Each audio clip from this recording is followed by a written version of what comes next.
Oh, hello. Hi, thank you, Colin. Can you hear us now?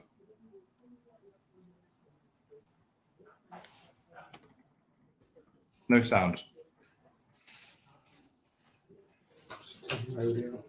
I've turned my audio on. Is there any? Can you hear us now?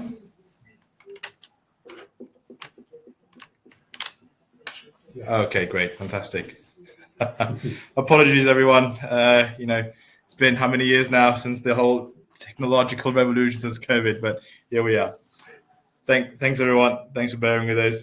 Anyway, starting from the beginning, thank you all for joining us, Fusion Financial, for our webinar today. We'll be walking you through a bit more in detail about the pension allowance changes following the budget, which was done just a few weeks ago. But more importantly, what they mean to you, what they mean to different, people from different backgrounds, different financial circumstances, and how to take advantage of those changes. And after this, we'll also walk you just to do a bit of a recap about what you can actually do with your pensions, because most people know what the pensions are, but we're going to split up some different types of pensions, what you can do with those pensions, and how to take the money out when people reach retirement age. So there's some good tips and tricks and best practices of unlocking the full potential of your pension. So just to recap, for Fusion, we are a 360-degree advisory business. We help corporate, small, medium enterprises. We help high net worth professionals with their full professional needs. We have everything under one roof. We have an accountancy business, financial business. Joining me, Josh, who's my colleague, client associate, and myself, who's a certified financial planner here at Fusion Financial. We have a law department and a tax department. So again, a truly one-stop office for all of our clients' requirements. So as a thank you for the people joining us on the webinar today, we are offering a complimentary financial health check for you. So again, in this health check, we'll just not only touch on if you have any questions about the pensions, any individual questions about pensions as a result of this webinar, please feel free to ask us during this session. But also, if you would like, we can again just give you an overall health check on how are your financial assets are you maximizing the potential of your financial assets? So let's get to it. Josh, tell us about the changes. Great, thanks, Chenji. So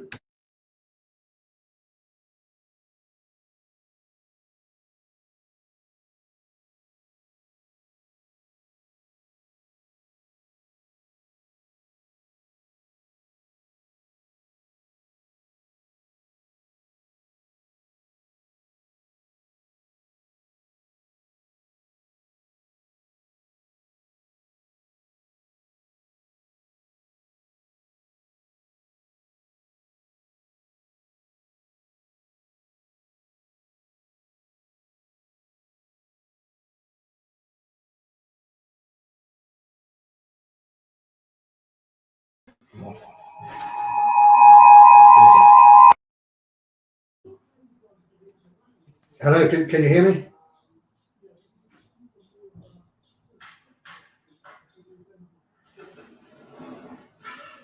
Switch Go ahead, Josh. to screen.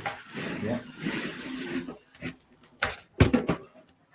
Sorry about that. Yeah, great. Good to know you can hear me now. So just going back from where I started, the question that we have to ask ourselves is, why were these changes made in the March 2023 budget?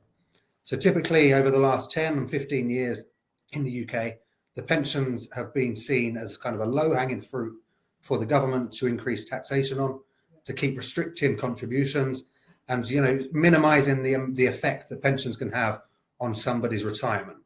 So when the changes in the March budget came out, what we saw was, a bit of a surprise across the industry, because they had removed allowances and increased contributions that you can make into your pension. So the question we have to ask is why did they do this to start with? Well, in the UK, there's a shrinking workforce, which means that there's less people working now than there has been previously.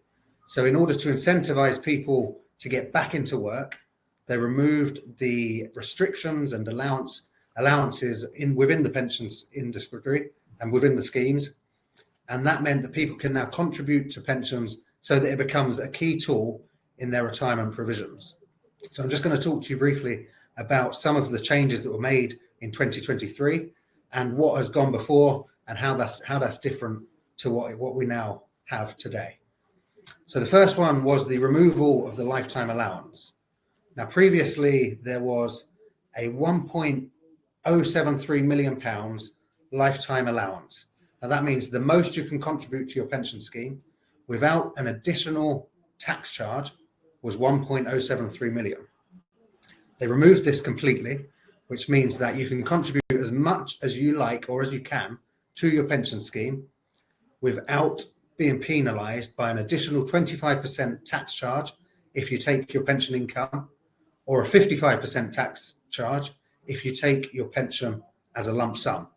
So that whole restriction has gone now, which means that you can make as many contributions within the limit as you can, and you can invest it as wisely as possible to build up a pension which has no cap on tax. So that means when you reach your retirement and you want to use this pension scheme that you've built up, you can draw down on it and only ever pay income tax on the funds that have been built up.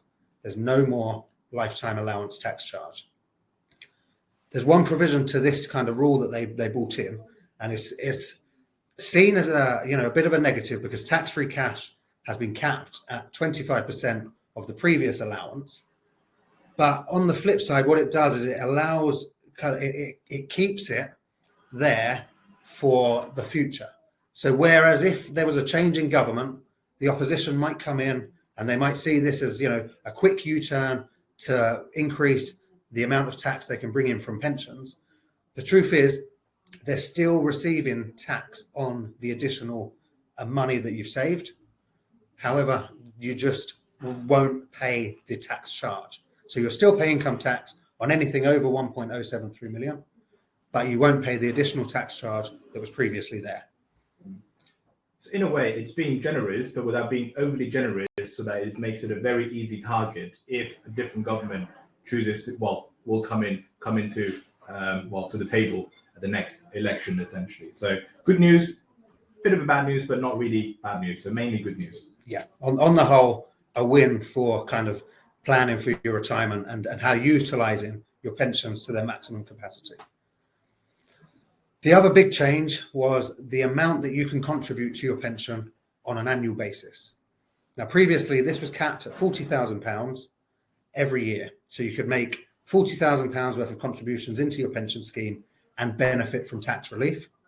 This has increased by 50%, and you can now make contributions up to £60,000 every year whilst benefiting from tax relief. So whether you're a basic rate taxpayer, Angela, we'll answer that question at the end. What we want to do is just kind of go through the presentation, and then at the end, we'll open the floor for taxes, if that's okay. So just going back to the annual allowance, it's up to £60,000 per year now. That means every year you can pay into your pension scheme a maximum of £60,000 and benefit from tax relief that will be provided by the government. So initially, the contributions will benefit from 20% tax relief. If you are a higher or additional rate taxpayer, you can make a self-assessment at the end of the year and claim back the additional 20 or 25% that you're entitled to. Now, carry forward essentially is there for you if you've missed pension contributions over the past 3 years. So previously, you could go back 3 years and make contributions of £40,000 for 2019, 2020, £40,000 for 2020, 2021, and £40,000 for 21, 22. Moving forward, the £40,000 cap will now be £60,000. So if you was to make a pension contribution of the maximum amount, let's say you hadn't contributed in any of the 3 previous years, you could make a maximum contribution of £180,000 in this tax year. And moving forward, in 3 years' time, you'll be able to go back, and that will be £240,000 of carry forward allowance that you'll have.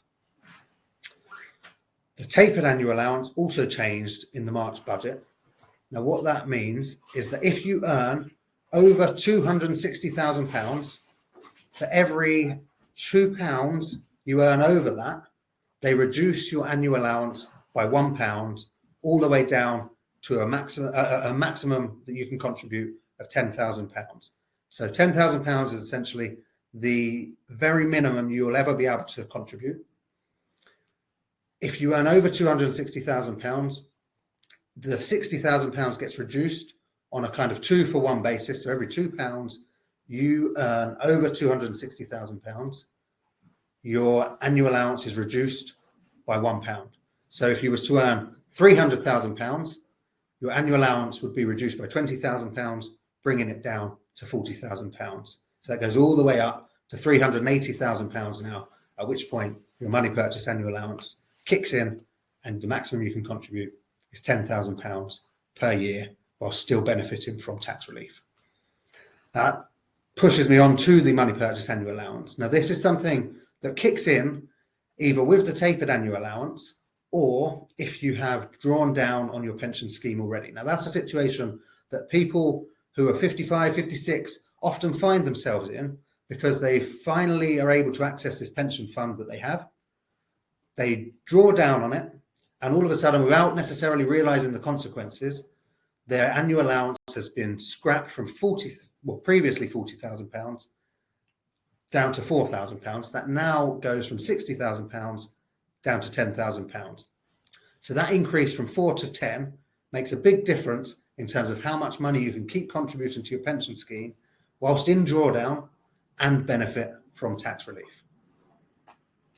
Yeah, that's actually a brilliant way of putting it. Again, it's just with the increase in the money purchase, the MPAA as people will call it, right? It allows people who were previously missing out on the pension reliefs, whether they've intentionally, unintentionally, accidentally, triggered that MPAA, right? To actually, again, reconsider the use of pensions as a tool to maximize actually in the part of their personal financial planning. Now, what are some other opportunities to take advantage of? Now, obviously, with the removal of the lifetime allowance charge, and actually, this is a good time to answer your question, Angela. So, the tax charge originally for lifetime allowance, so if you went over that £1,073,100, right, you would be, every time you crystallize, take money out above that amount. Not only do you have to pay the income tax charge, but you have to make an additional 25%, right? If you take it as an income, or 55% of lifetime allowance charge if you take it as a lump sum. Now, that's actually a very high number, isn't it? So now there is no more, there's no such charge. So no more 55% as a lump sum, no more 25% as a income. So you will just be paying your marginal income tax on anything above that £1 million, £1,073,100 that you take out from your pension. So people before, especially in certain professions, high-paying professionals like doctors, dentists, many lawyers, again, professionals out there, they were affected by this, right? So what used to happen is, you've got a very experienced doctor, right? And the NHS pension scheme that the NHS has been paying into every single year, right? They've already exceeded that annual the lifetime allowance. So essentially, they will be paying a tax charge. They will be liable for a tax charge. And what happens is that, right, okay, if I'm paying tax when I'm working and I'm not even taking that money out, why would I still be working? So a lot of doctors actually decided, okay, I'm going to work a bit less, right? Because I don't want to be paying extra charges, in particular this lifetime charges. So now what happens is with the removal of this lifetime allowance charge, right, we're not penalizing people to work anymore, right? So again, they'll benefit from more money being put into their pension by the employers because they're not paying that extra charge, right? And in fact, and which we'll touch later on as well, it's a brilliant tool to use for inheritance tax planning because your pension assets are completely outside of your estate. Whereas previously, people used to put, up to £1 million into their pension, which they immediately save 40% in inheritance tax. Now, in fact, you can put more than £1 million, right, and still save on that inheritance tax, and without being liable for that lifetime allowance charge of up to 55%. So, big opportunities for inheritance tax planning. Putting money, even if you're over £1 million, right, to still make contributions because you are saving income tax, you are saving, again, all the assets are growing free of any other taxes, and importantly, you are saving inheritance tax.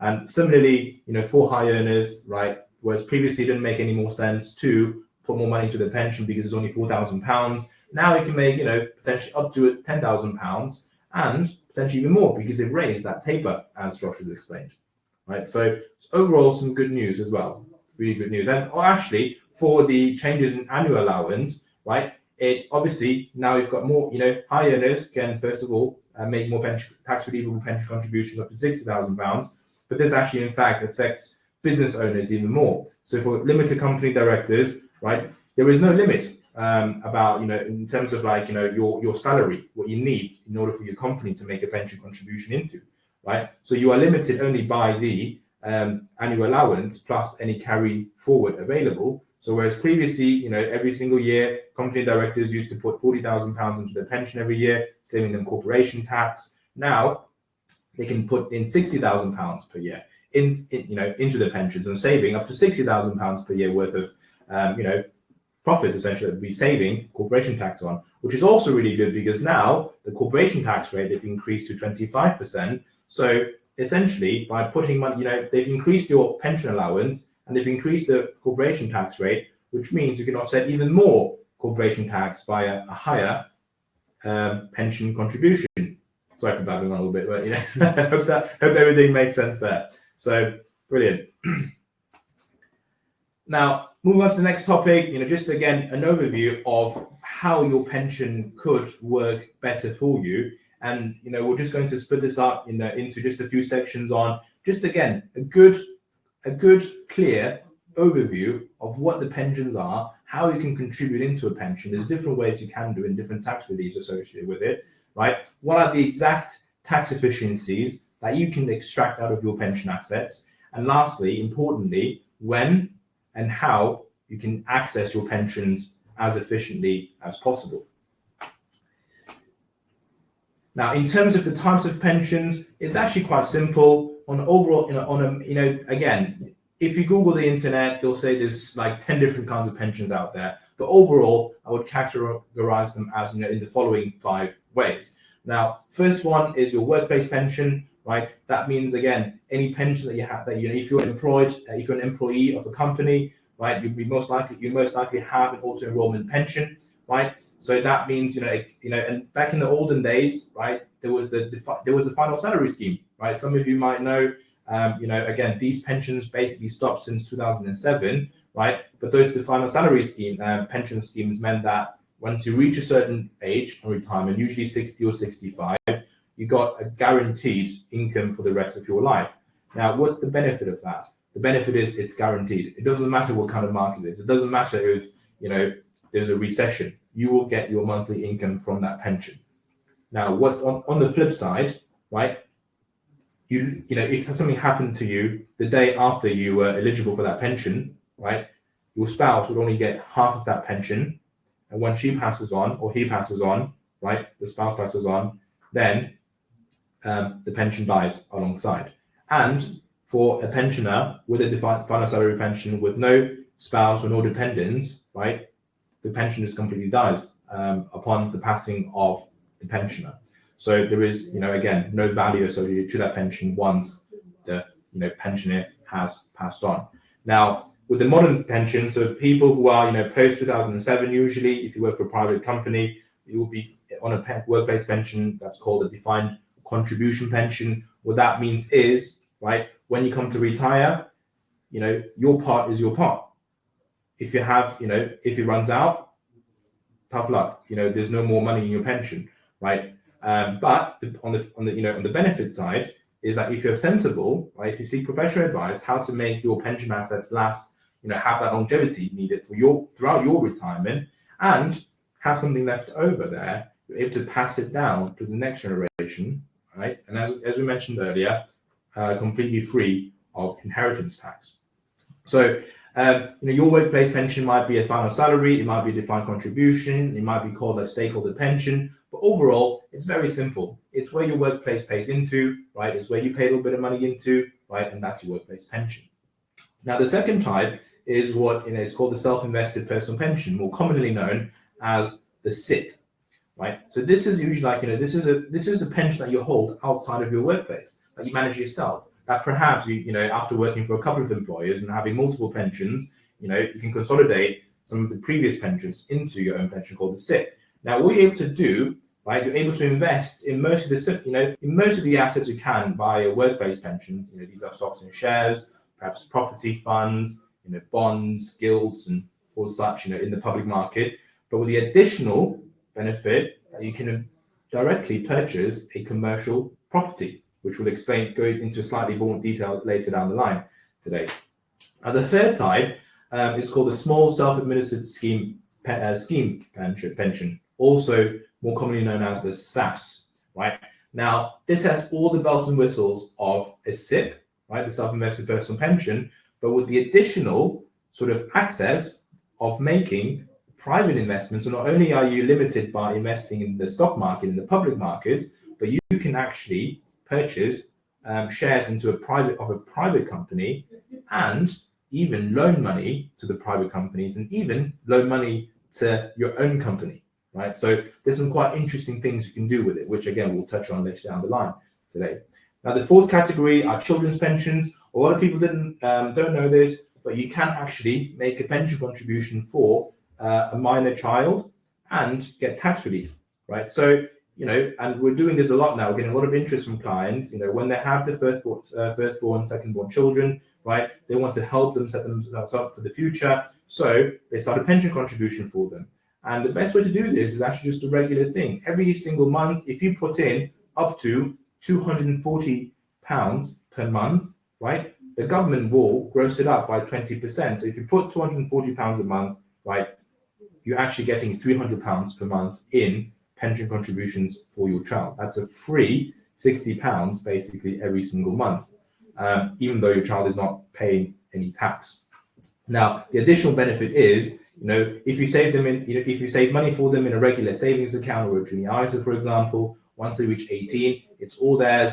And from experience always tells us that once people reach 18, the first thing they do when they receive a big lump of money, what are they going to do? Seek financial advice and make the money grow for them? Definitely not. They're going to buy a nice car perhaps, or go on a nice holiday, right? Which again could be deserving, but it might not be the most sensible thing to do as an 18-year-old. With the children's pensions, right, they only access it at a later stage in their lives, whatever the retirement age is. So with the children's pension, you are really helping them with their future financial security, rather than having the potential risk of it being squandered away potentially. Now, lastly, state pension, as it stands, right, if you have 35 years of national insurance contributions, you are eligible for the full state pension. And these days we've been getting a lot of questions about, okay, should we, I've got some missing years while I was, away, for example, caring for my children. What can we do to get them back, right? So, and there are, you can purchase up to 6, years worth of missed, contributions for national insurance. So again, if you have any questions on how, if it makes sense to purchase, these credits, please, speak to a professional, and it's actually one of the cheapest pensions money can buy. Yeah, absolutely. So really the questions you've got to ask are, how can you contribute to your pension? So as an employee of a company, the chances are that when you joined the company, they enrolled you into an auto-enrollment type of workplace pension scheme. Now, auto-enrollment was brought in sort of 2012 to give more people the opportunity to contribute to a pension. It meant that all employers across the UK eventually would have to offer a pension to their employees.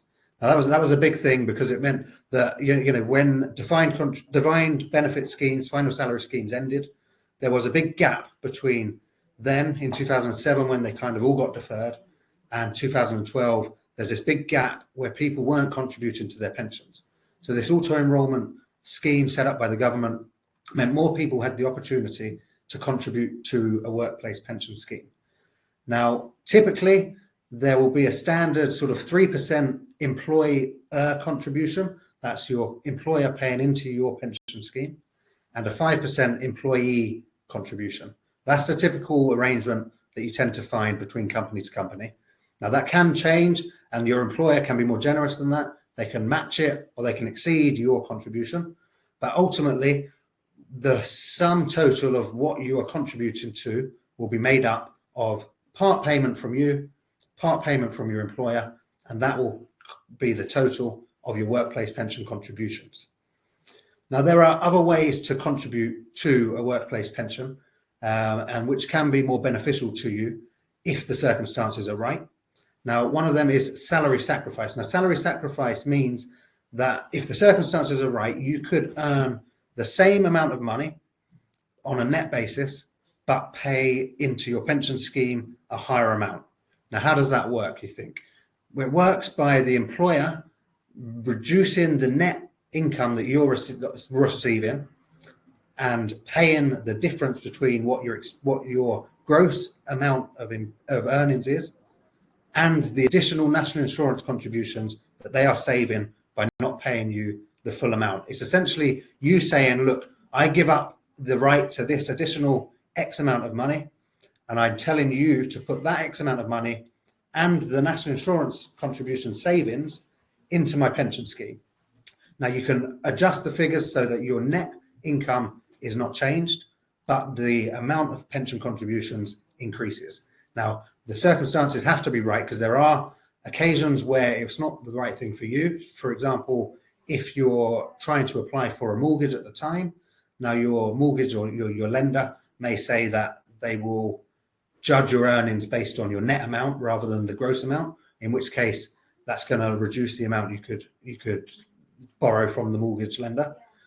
Or if you've got other employee benefits such as death in service or other kind of benefiting kinds that are linked to your total salary. Now, you can arrange with your employer to base these on the original amount, but again, it's something that is probably worth seeking advice about so that you can make sure that you're not negatively affected by trying to do something positive. Now, the last way to contribute to a pension scheme is by making additional personal contributions to a pension scheme. So having your workplace scheme on one hand, but then having another scheme that you also make additional contributions to. By doing that, you can benefit from tax relief at source. So if you put money into that pension, the pension provider will automatically apply the initial tax relief on a basic rate basis. And then for you, you need to do a self-assessment at the end of the year where you can reclaim the 20 or 25% additional tax relief that you're entitled to at the end of that year. Yeah. And, I think recently, again, there's been I think, from experience, a lot of people, if you're a higher rate taxpayer or above, so if you're paying 40% or 45%, or actually 60% tax, if you're earning between 100,000 and 125,000, that's basically like a 60% tax trap, as we call it, right? And if your employer offers a traditional auto-enrollment scheme, such as, you might know Nest pension, People's pension, for example, right? They're missing out on further tax relief, right? Because how it works is right? 3% of your employer contribution that goes directly into your pension, right? And then your employee contributions actually gets taken off from your salary. It doesn't get taken off from your salary, but it gets taken out from your net pay, which then gets grossed up by 20% only. But as Josh just mentioned, right, you're actually, if you're a higher rate taxpayer or additional rate taxpayer, you get to claim more tax back. But most people these days, if you are in such a scheme, if you're not making a self-assessment, right, you are not actually claiming the additional tax relief back, that 40% tax or 45% tax relief back. So again, if you have, for example, a nest pension and you are a higher rate taxpayer or, additional rate taxpayer, right, you would benefit from making a self-assessment return, putting down the pension contributions figures and just getting an extra tax relief from that. And that's, a lot of people have been missing out on that. I think there's actually billions and billions of pounds such an unclaimed pension tax relief, in HMRC, right? So we make sure that our clients, again, they get to claim every single penny that's available to them in tax relief. And also, I think salary sacrifice has recently become a very big topic as well. I think, it's, as I always say, salary sacrifice is basically a no-brainer. You save both the income tax and national insurance contributions, but it is inflexible, right? Because you can't just sacrifice your whole salary in 1 month, for example, and you can't make regular changes because it's an administrative nightmare really for payroll. So, ultimately what most people do is a combination of a salary sacrifice. So if you can afford to, for example, right, it's a combination of a salary sacrifice regularly, and then sort of before the end of the tax year, revisit and make an educated decision on how much you want to actually reduce your net income to by making a personal pension contribution. So it's always a hybrid approach. So most people could benefit from basically contributing to the pensions across all 4 different types listed out here.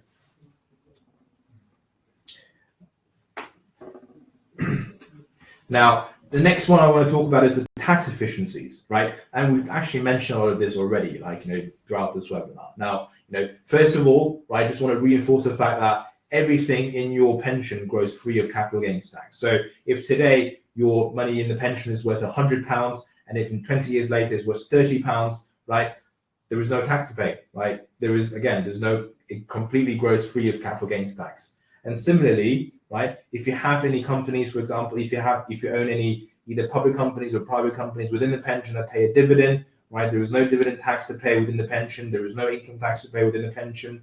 And, as I mentioned earlier, you can purchase a commercial property within a SIP or a SAS, for example. Any rental income that you get from that commercial property, right, gets paid into your pension completely free of tax, which is absolutely brilliant. And I'll show you again in a bit how to actually even further maximize this planning opportunity. Thirdly, as mentioned, again, your pension's outside of your estate immediately, right? So, you can make a gift to somebody, but you have to live for 7 years. But if you make a gift to your pension, right, it's immediately outside of your estate. So, and again, with the scrappage of the lifetime allowance, right, with the increased annual allowance, this actually opens up a really big window for helping you plan your inheritance tax on an immediate basis, really. And lastly, again, for those who are employed, you get your income tax relief straight away. So again, everything works on a pre-tax basis. If you are a business owner, have a limited company, right, all of your pension contributions are paid with corporation tax relief. So if you have, for example, £100,000 in profits, right, and you put £100,000 into your pension, right, your profit for that year is 0. So there's no corporation tax relief to pay. So great planning opportunity there. Which, is a nice segue into, again, what are some good financial planning opportunities using your pensions? So first of all, I think a lot of, as you can see, I'm quite passionate about this subject. We can talk for, hours and hours and hours, and I can show you about what we can do with your pensions. And the reason I'm so passionate about pensions is because, you are unlocking pre-tax money that grows in a tax-free environment. And I cannot stress it, enough, the importance of using pre-tax money. Now, most people in this country are employed, right? We don't own a business, right? I don't own a business. Josh doesn't own a business. We're employees, right? And if we make any income, right, we pay income tax and national insurance, which is just very, very high. So just imagine every time you get, you have cash in your hands, half the money basically just goes away, pretty much, right? That's, how can you build wealth efficiently? But with your pensions, right, you're able to basically, right, unlock your pre-tax money access. So basically you get 100% of the money that you get, and that money will then grow from a higher value base, right? It will compound on a higher base, right? So it's just, again, just a brilliant way to build wealth because you're not paying any tax on it. Secondly, mentioned earlier, you're able to purchase commercial property using a SIP and a SAS. And the best part of that is you're even able to get a mortgage via your pension. So you can borrow up to 50% of the value of your pension as a mortgage, right? And then purchase a property using that. And what a lot of people do, actually, in particular business owners, is they build enough money within their in their pensions, right? And they purchase their own commercial property. It could be an office, it could be a warehouse, it could be a storage unit, for example. And essentially what happens then is it's basically like two birds with one stone. First of all, right, the company, right, pays rent to the property owned by your pension. That rent is completely tax-free. And secondly, the rent that you pay from the business is a business expense, thereby saving you corporation tax. So you've basically saved corporation tax and you've gotten the tax-free income on the other side that belongs to yourself. Fantastic. And thirdly, you're able to purchase shares of private companies using a SAS, which opens up a lot of interesting opportunities, right? So again, you could be, there could be somebody that you can purchase the shares of their company. Actually, if certain parameters are satisfied, certain terms are satisfied, you're able to actually even own a small number of shares in your own company using your own pension scheme, right? Which brings me to the fourth point. You're also able to give out a loan to private companies, including your own sponsoring employer using a SAS. Now, there's some very strict terms and conditions, associated with how you can take advantage of this particular, loan back scheme, essentially. But what it basically means is, you've created your own bank using your pension on a pre-tax basis that you can then lend out to yourself, right? To, again, do things that you want to do with, obviously, with a business purpose, because you have to pay the loan back. So again, these are some very sort of niche, specific, specialized financial planning, tax planning. So please speak to a professional if you want to undertake any of such sort of, opportunities, really. And lastly, don't really need to repeat ourselves here, but it's just a brilliant way to to use for inheritance tax planning. And also, did you know that you can actually put the proceeds of your pension into a trust, which then again protects this money, not just in terms of like the tax man, but also protects your pension money from for your children, and protects it against potential divorce, bankruptcies, creditors, meeting people who have a history, for example. So again, if if you want to know a bit more, please ask us questions in the Q&A, and also get in touch with us to book your complimentary consultation and see how you can benefit from some of these smarter planning on not just your pensions, but on all your other financial assets as well. Yeah, and that brings us on to when and how you can access your pension scheme funds. So, we've just spoke a lot about how to maximize and contribute to and really utilize your pension scheme as a tool for your retirement. Now I'm just going to go briefly on about how to access it when you reach retirement age. So at the moment, the age you can reach retirement age in the UK and access these schemes is 55. Now, if you are born after, so if you are not 55 in 2028, then that rises to 57. So if you're over 55 in 2028, then the pension scheme access age will be 57. You can initially access 25% of the overall sum tax-free. So that means that any of the funds that have been built up within your pension scheme, you can take 25% as a tax-free lump sum, leaving the remaining 75% to be drawn down as an income, payable to income tax rates in the UK, whatever your nominee rate is at that time. That is called drawdown. Now, drawdown can be very flexible to suit your individual retirement needs and your circumstances. It can change from year to year. So if, for example, you know you're going to have a very systematic retirement where you're going to need X amount of money every month for the rest of your life, you can set up a monthly drawdown from your pension scheme that will pay you in the same way that an employer would pay you on a monthly basis. Now, if your retirement is a bit more variable than that, you can set it up so that you draw down lump sums across your retirement. You can have a monthly drawdown, but also take additional lump sums of money over the next 30, 35 years throughout your retirement. It's very flexible, but you need to make sure, obviously, that the retirement funds that you've built up are going to see you through so that you have a sustainable retirement. Now, another way of accessing the funds is to ignore the initial 25% tax-free cash that you're entitled to and opt for an uncrystallized funds pension lump sum.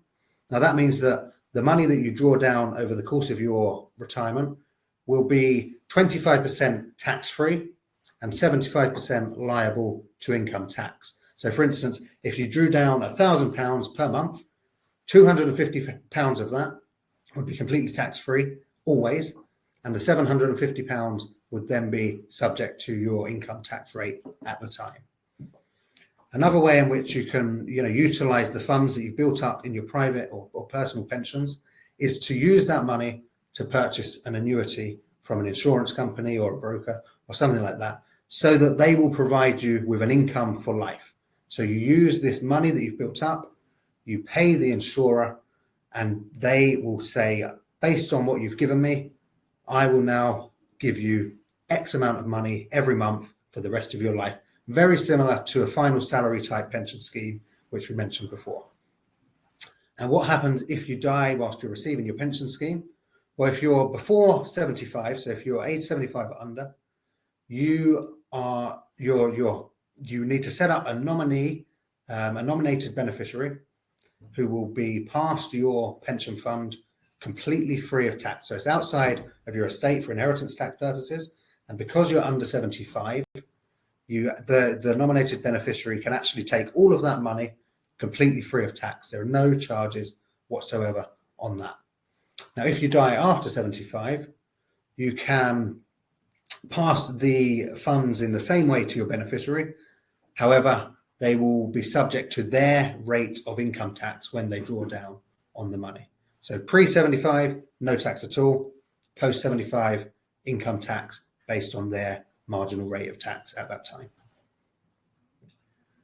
Great. No, thank you very much, Josh. I hope this has been quite sort of more than you expected, but we've obviously covered a lot of the ins and outs of pensions, not just the changes in the budget, but also how you can actually unlock the potential using your pension. So please, we encourage any questions that you have, please ask us in the comment section, and get in touch with us, right? If you have anything that you want to discuss, that's specific to your personal circumstances. So I see we have a couple of questions in the first instance. So the first one's from Colin. Actually, thank you, Colin, for attending all of our webinars. Good to see you. I presume no benefits regarding pension savings are for those UK residents living abroad. Now, that is correct. So if you're not a UK resident, right, you cannot benefit from a UK pension tax relief. However, if you are a UK resident, it just means, for example, you might live somewhere else, but you are still considered a UK resident, then absolutely, you are able to use, the UK pension, tax reliefs. Also, certain Crown workers, actually, even as you're posted abroad, you're able to, utilize pension tax relief as well. Hope this answers your question, Colin. Second question from Paul L. Any chance of some worked examples, case studies?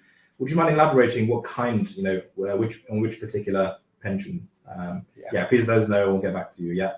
While you elaborate on that, Paul, from M2, what happens if I retire in a different country from the UK? Are there restrictions in drawdown or tax-free amount? Now that will completely depend on whether there is a double taxation agreement between the UK and the country that you choose to retire in. Now, obviously, the UK has a lot of tax agreements with countries across the world, but depending on where you choose to retire, it's best to seek individual advice local tax advice from somebody in that country.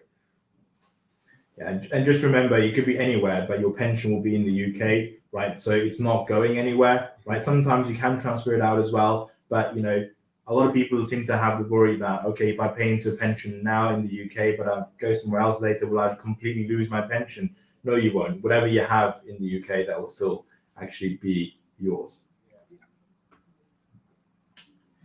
I've got another question from Manish Patel. Can you purchase shares of an overseas private company via SAS or loan to an overseas private company?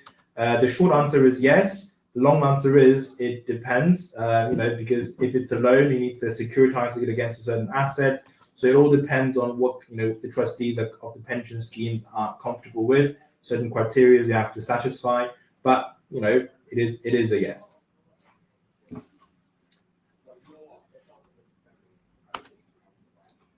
There's another question from Sanjeev Kumar. It says, could we move contributions from a SIP to an occupational pension scheme? Now that is possible depending on the rules of the occupational pension scheme. Each scheme will have their own individual rules. For instance, if it's a nest scheme, I know that the rules are quite inflexible, so that additional contributions aren't always able to be made. What we recommend is, typically, depending on your circumstances, to have a separate pension scheme that you make your additional contributions to, just so that you can have a wider range of investments within that personal pension scheme, but also so that if you do move employer, it's already been set up in a way that your personal contributions are separate from the now dormant scheme that you've been contributing to through your employer.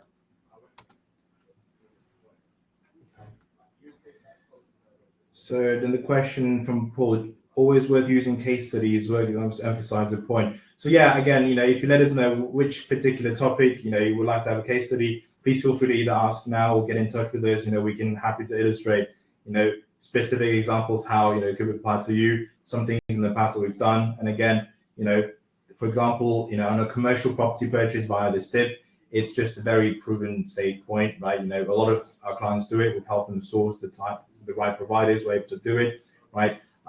So in a similar, with SASs as well, it definitely gets more sophisticated. You need some proper planning associated with that. And again, we're happy to illustrate examples of what works, what doesn't work, and what could work, but is not guaranteed to work. So yeah. Question from Simon, is paying into a child pension considered a gift from an IHT perspective? That is actually a really, really good question. I will have to get back to you onto that. I don't believe there is an IHT because it is into a pension, right? However, I'm just going to check that with our tax team and bring it back to you, Simon, if you can bear with us. Thank you. Another question from Colin with regards to the state pension. It says, can you defer your state pension? Or it says you can defer your state pension until 72. And by doing that, you can increase it by 1% for every 9 weeks that you defer it to. Now, that is correct. You can defer your pension for as long as you want up until your age 72. And for every 9 weeks of deferral, you get an additional 1% when you start to access your pension. So, depending on your circumstances, it could be the right thing to do. But again, always best to kind of seek advice from a cash flow perspective to make sure when you're in retirement, you know exactly what income you're entitled to. Yeah, absolutely. And, I think in most cases, it makes sense to take the pension as early as possible, right? Because you never know how long you might live. But at the same time, again, and part of what we do for our clients is, a cash flow forecast. If the whole cash flow makes sense, it could potentially be a profitable exercise to defer it and getting the additional income later down the line. However, again, it completely depends on your circumstances. And most of the time, it probably makes sense to take the state pension as early as possible. Another question from Timothy Gooding. I'm retiring in June and have a defined benefit pension. I'm thinking about taking 25% tax-free sum and a small annual pension thereafter. Fixed your lifetime allowance and my tax preference change, and lifetime is removed. So again, your fixed protection, right, to 1.25 million, that'll have no effect. Essentially, right, what you can do is now, you can take that 25% off your 1.25 million pounds. So that doesn't affect anything, right? So you are actually good where you currently at. Because right now, as you can remember from what Josh said earlier, right? In the current scheme, your tax-free cash is still limited to 25% of the 1 million, essentially, not the 1.25 million. So, by having that fixed protection, right, you're still able to get 25% off your 1.25 million. So that is actually, you are better off that way. Does that help your question? Obviously, Timothy, that's very specific. So if you want to kind of go into a bit more detail about your whole timer plans, then just let us know afterwards, and we can discuss that further. Good.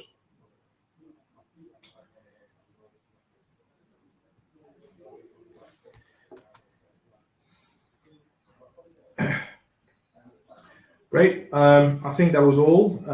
Well, thank you guys very much for attending our webinar today about the pensions, about the changes following the budget. I hope it's been really informative and helpful, provide some value, for your planning. If you have any questions, you want to discuss your personal circumstances, please don't hesitate to get in touch with us. And as we mentioned, right, as a thank you for attending our webinar today, we'd like to offer you a complimentary financial health check, a financial consultation. Please get in touch with us anytime, and we'll get back to you. Thank you. Thank you very much. Cheers.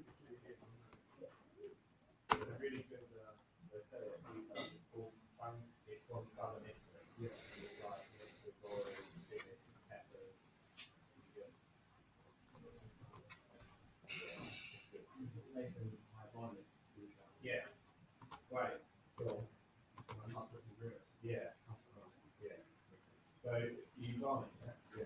So you've got it. There's a Italian deli. So you go in there and you search for the little bit so you can make it happen.